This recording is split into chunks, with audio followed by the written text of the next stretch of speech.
Hello everyone, welcome back to the channel. So Kellyanne Maddox just posted a video like not even like 2 hours ago since recording this, but I thought it was such a fantastic idea and I definitely recommend you check out her original video, so I'll link it down below. But this is the 10 biggest witchcraft changes. And basically we're comparing, especially for those of us who started our craft as teenagers to where we are now. So by September of this year, it'll be my 13th year of practicing witchcraft. I started at the magical age of 13, so I'm gonna be 26 in like 2 weeks. So great timing on Kellyanne's part. This is an opportune moment to look back and be like, wow, what have I changed in nearly a decade and a half? So number one, I do not always cast circle. When I was a wee young witch, I was taught that anything you did required a circle to be cast. If you were doing a daily devotion, you should cast a circle. If you were gonna be doing any kind of spell work whatsoever, at the altar, meditation, anything, you needed to have a sacred space. And now I don't. I still do occasionally cast circle, don't get me wrong, but like it's not in every single time. In fact, it's kind of switched more into, I think Kellyanne actually talked about this, I have no idea what video it was, but the idea of like you create sacred space so often in a specific area that eventually like that spot, like you're good. You don't necessarily need to constantly be cleansing it because like that is your witchy space. And I've noticed that with my own like little room here because I do ritual every single day. I meditate, I, do the cleansings and the visualizations and the candles and the incense and all of the stuff that now, like, I don't always need to unless it's like a big ritual where I'm like, yeah, we need to pull in some extra protection. Otherwise, I mean, I have my wards and stuff set up around our house anyways, that it's like, this is our magical space all the time. I don't have to cast a circle anymore nearly as much. Routines and actually being a witch. So for the second point, I used to only do witchcraft really when it was the time to do it. So a full moon, a new moon, the wheel of the year, that was the times that you became a witch. That was when you did the stuff. You might do a spell here or there, but like that was the time that you did it. And now I don't. I really don't. As a teenager, I would go months without doing anything. I wouldn't touch a book, I wouldn't even think about it, wouldn't watch a video, wouldn't do anything with the craft. And then it'd be like, oh yeah, I did like that thing, I should do that again. And now it's the opposite. It's an everyday thing. And like, it's so weird that like I didn't have any of these routines, and now like I can't imagine my life without these routines of like every day sitting down at the altar and doing something. A meditation, reading a book, daily divine dialogue, an offering of some sorts, a card pull, a rune pull, whatever. Something, sitting down at the altar, contemplating magic at any given time. Like right now, I have a simmer pot going on upstairs. Like, I've always got magic going on.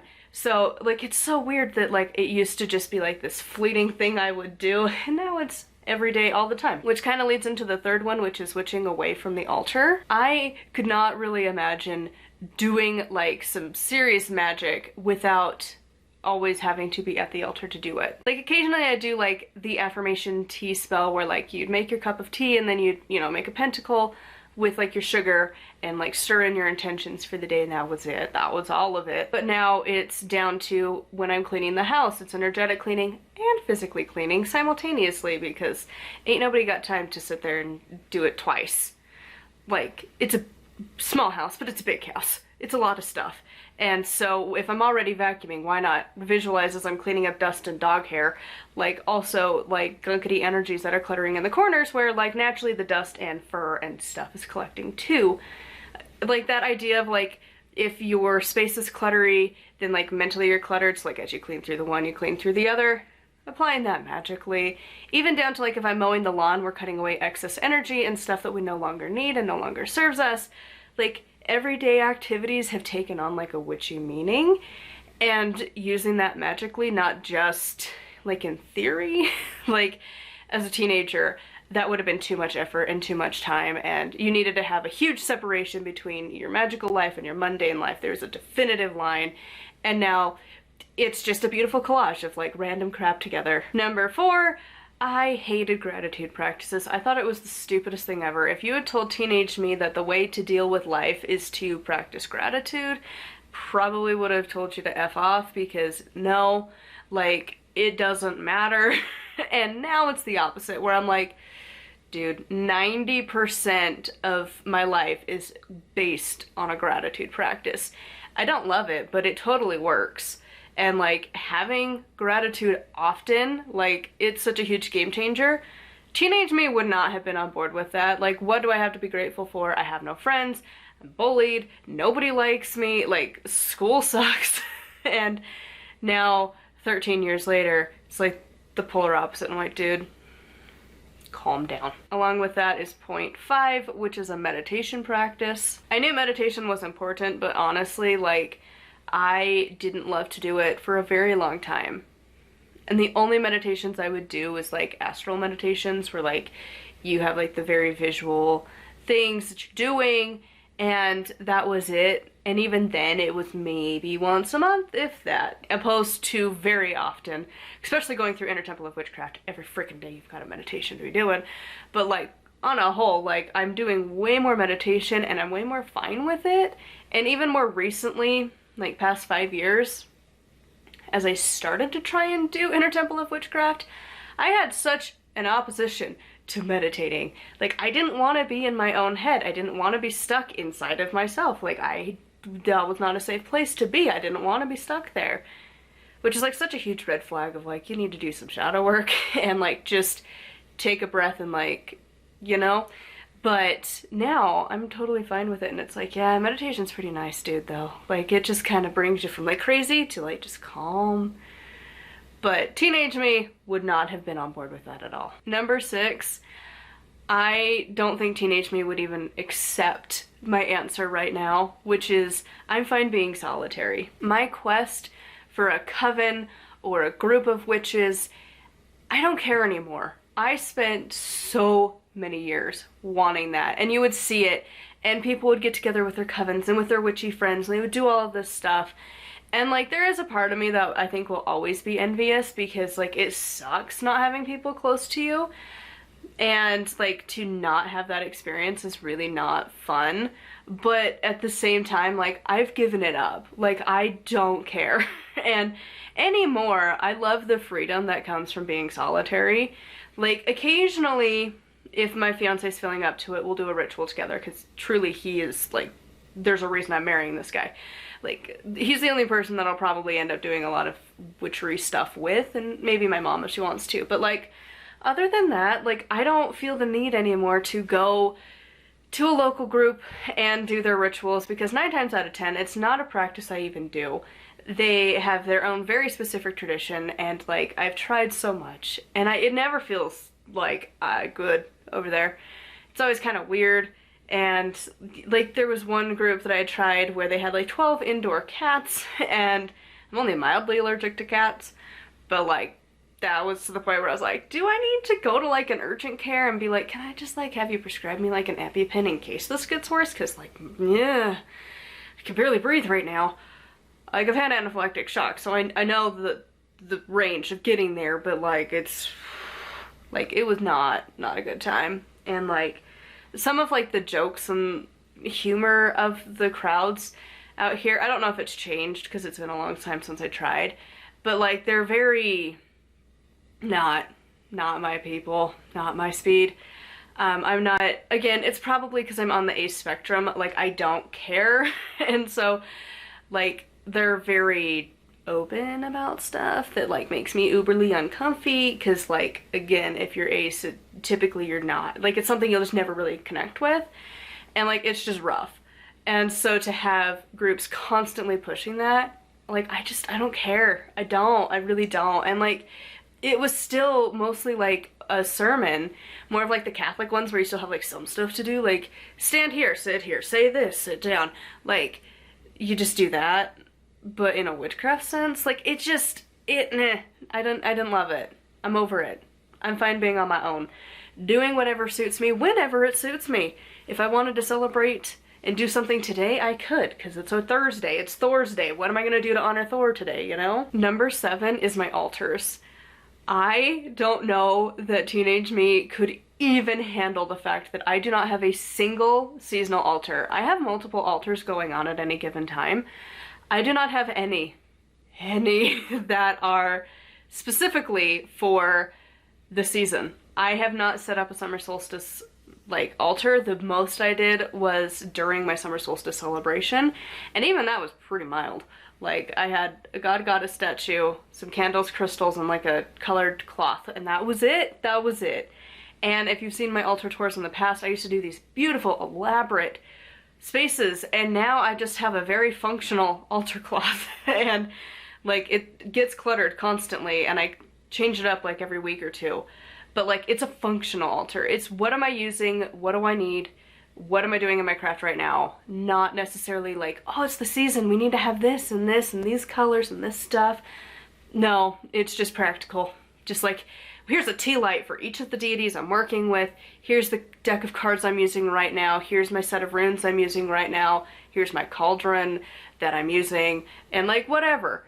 But that's it. And like, here's my notebooks that I'm using every single day. Not, here's the sun and a representation of water, and like, I just, teenage me would be dying, because like, that was my biggest focus, and now it isn't even a thing. Like, I'd still like to set one up, but like, if I get there, I get there. Number 8, teenage me would have really hated, and that's the fact that now I do take responsibility for me, and that would have been really rough. What I mean is, I very much loved the victim mentality. Things are happening to me. It's always like, I have no power, I have no say, I can't do anything about it. And working with the deities that I do, they do not give you that option. Like, Morrigan has sat back for years, just like, dude, could you just stop being so obnoxious? And now I'm finally there. And like, it was rough for a long time. Like, to take responsibility for your life is like, you might not be able to fix stuff, but you need to work on it. Like, yeah, you're depressed, yeah, you're anxious. Okay, what are you gonna do about it? Like, if you can't go to therapy, there's online resources to try. Look it up. Like, there's different things to try at home, like meditation, like gratitude, you know, and like daily exercise, stuff like that, changing your diet, eliminating some stuff. Like, try things to actually make you feel better instead of just complaining about it. And the most I would do is journal. I've journaled since, I want to say 2010-ish, so a while now. Maybe even earlier than that, I can't remember. It's been years. I have multiple notebooks. But that was the most I would do, and even then, it was still blaming other people. And if, like, I'm at the point now, if it's like, if somebody doesn't like me, it's like, that's fine. Bye. I don't need you. And like, clear boundaries. And just taking responsibility of like, if somebody makes me feel terrible, I'm not gonna put myself around that person. I'm gonna be like, you know, have a good life. Bye. I'm gonna do me now. I'm just gonna focus on me and what I need. And not in like an egotistical way, but like, if you're happy and you're secure in yourself, you're not typically gonna like attack other people and like be rude and obnoxious and that like coiled snake just wanting to attack everybody who comes near you. You're more of like the lazy house dog who's just like, sup. Number 9, again, teenage me would be like, you had access to adult money. I don't buy stuff anymore. It is rare I buy anything, and when I do, I wait a good while before I actually buy the item to make sure I'm actually going to need it. I used to buy every little thing that could possibly be of use in my practice. And now I have the complete underside of like, you know how the stairs has like the closet underneath it that's just like packed full of crap that I'm like, I am never gonna need this. I have so many statues and candle holders and candles and oils and salts and herbs and crap that it's like, dude, we don't need this much stuff. Like, I never use it. It's been in there for probably a year. Actually more, probably close to 2 or 3 years. Moved in different spots, but still in boxes. Never once have I needed it.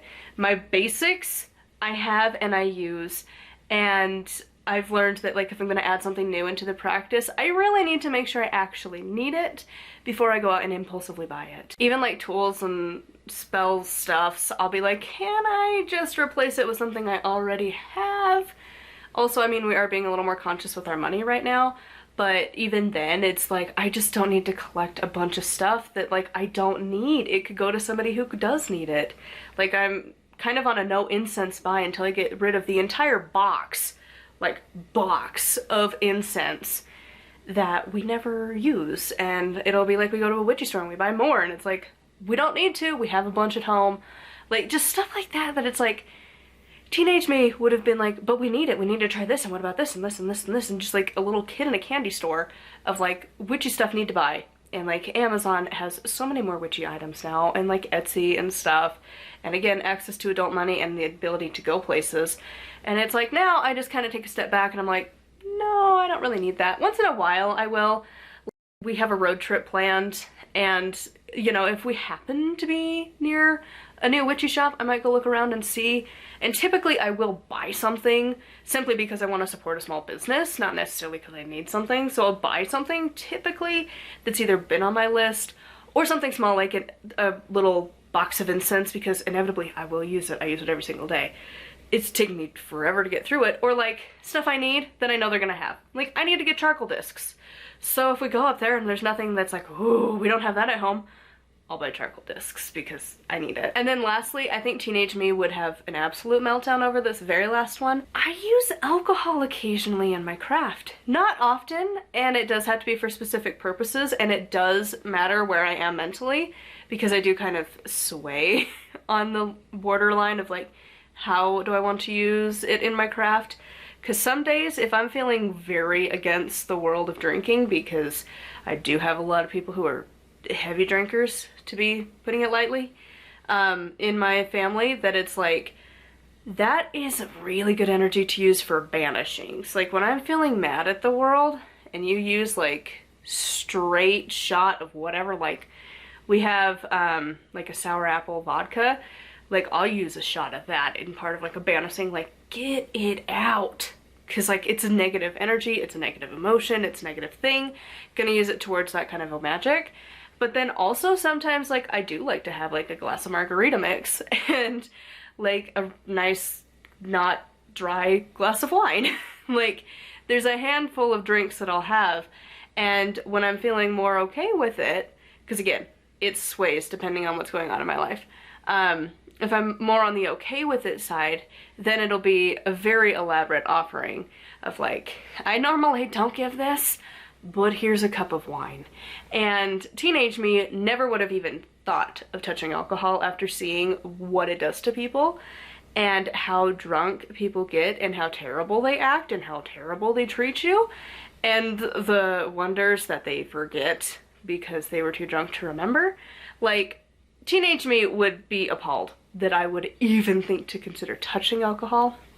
But now it's like, you just need to know like your limits and like put yourself in like a safe situation, like with people you can trust, and know like you don't need to go out, you're fine, you know, you have a very limited supply so people aren't going to drink a bunch. And like, like my fiance, he'll maybe have a beer or two. Like, he rarely gets drunk. And so it's like, if he wants to have a drink and I want to have a drink, and I'll have like a wine glass size of like a margarita, and then we'll like play a game. Like, Wii bowling, or not Wii, I guess it's the Switch now, but Switch bowling while drunk is like such a fun game to play with the family on a Saturday afternoon. Like, teenage me would have never expected that, let alone to use it in the craft. And now it doesn't even faze me. Like, it's fine. I know where, like, I think it's the Capricorn rising in me that's like, I have to put it in boxes and then it's fine. And how to make it feel a cozy space for my Cancer sun. Like, it makes sense in my brain, but it probably seems very wishy-washy to other people. But yeah, that is my 10 things. I would love to hear how your practice has changed, because like, seriously, it's kind of fun to look back. So anyways, camera's overheating, so yeah.